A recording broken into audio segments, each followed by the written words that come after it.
কবিতাটি লিখিছে আৰু আবৃত্তি কৰিছে ইমৰান হুছেইন চৰকাৰে।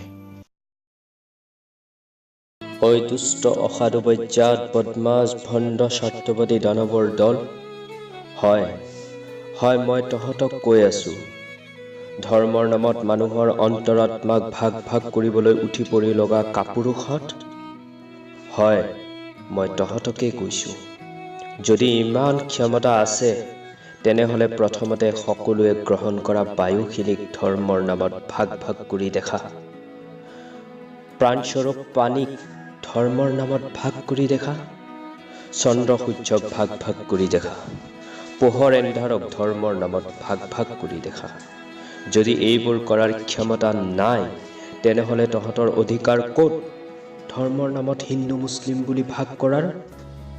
মই হিন্দু মই মুছলিম চালা কাপুৰুষৰ দল। আৰে আমি মানুহবোৰ মানুহে হয়, কাটিলে তেজ ওলায়, বেজাৰত চকুলো নামে।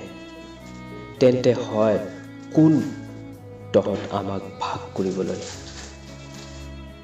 হয় কোন তহঁতৰ অস্তিত্ব কি? ধৰ্ম হ'ল মানৱ জাতিৰ জীৱন প্ৰণালী। মানুহৰ জীৱন প্ৰণালী ভিন্ন, তাত কোনো সন্দেহ নাই। ই পালনকৰ্তাৰ লীলা।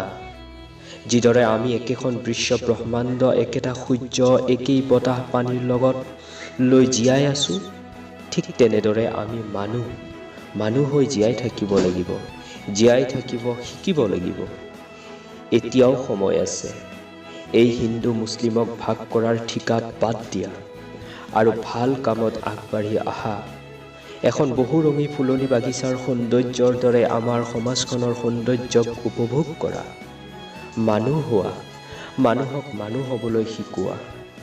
মানৱ জাতিৰ মানৱতাৰ সদায় জয়গান গোৱা আৰু সদায় জয় হওক তাৰে কামনা ৰাখিলোঁ। জয় আই অসম। ধন্যবাদ।